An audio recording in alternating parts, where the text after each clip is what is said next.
Reloading your gun isn't easy these days. There's a national ammunition shortage that's affecting citizens and police. Bullets are hard to find, and when you do find them, we're told they're pricey. Fox 13's Gene Kennedy joins us in studio with a special report. Gene. Hi there, Hope. Good evening. Historically, anytime a Democrat runs the White House, gun owners stock up, concerned that their Second Amendment rights will erode. But since the new year, there has been a massive run on ammo after talk of new gun control efforts, also internet rumors that the U.S. government is stockpiling ammunition. Utah gun owners are finding every shot counts. When it comes to ammo, at retailers across the nation, absolutely nothing on the shelves unless you want a 243 or some other kind of obscure hunting round. At Impact Guns in Ogden, this is really bare. The operations director is talking about popular rounds, 9mm and 22 rimfire, almost impossible to find. That Blazer right there is the only other 9mm we have to go out and shoot on the range. And that's it. Ammo has doubled, in some cases tripled in price. So managers are limiting what customers can buy. On the high demand items, yes. 9mm, 22s, that stuff we do have to manage it. Has this been really spiking since January? Yeah, late December, January it started building. Right after Sandy Hook? Right after Sandy Hook. The Sandy Hook school shooting last December prompted the president to push for expanded universal background checks on gun owners. Senators shot down the legislation last month, but Democrats vow the fight isn't over. And for some gun owners, the reaction? Buy more bullets.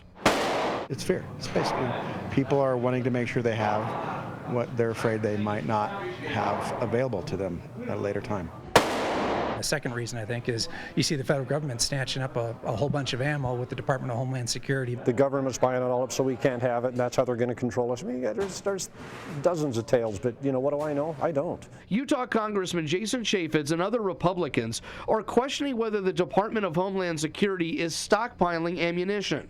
The Associated Press reports that DHS secured contracts to buy some 1.6 billion rounds of ammo over the next 5 years.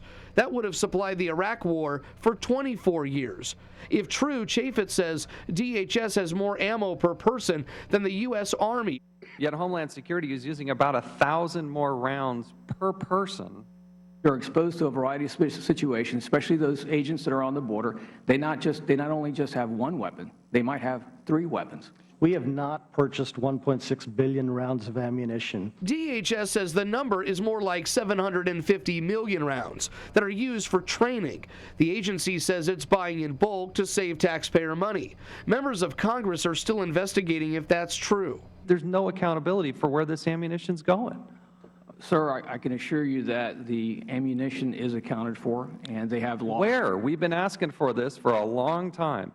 A select group of Republicans is getting behind the Ammo Act, legislation that, if passed, would audit government ammunition purchases and control how much agencies can stockpile. Meanwhile, ATK, a company partly based in Utah, which manufactures ammunition, calls the Homeland Security allegations a false and baseless claim made by a vocal few.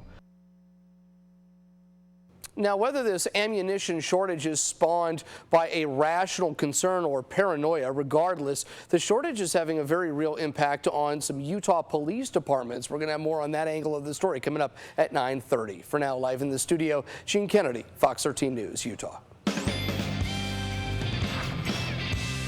What a gorgeous day to be outside doing anything today, huh? So nice. And I mentioned this in an earlier newscast that our average high in Salt Lake City, average high is 71.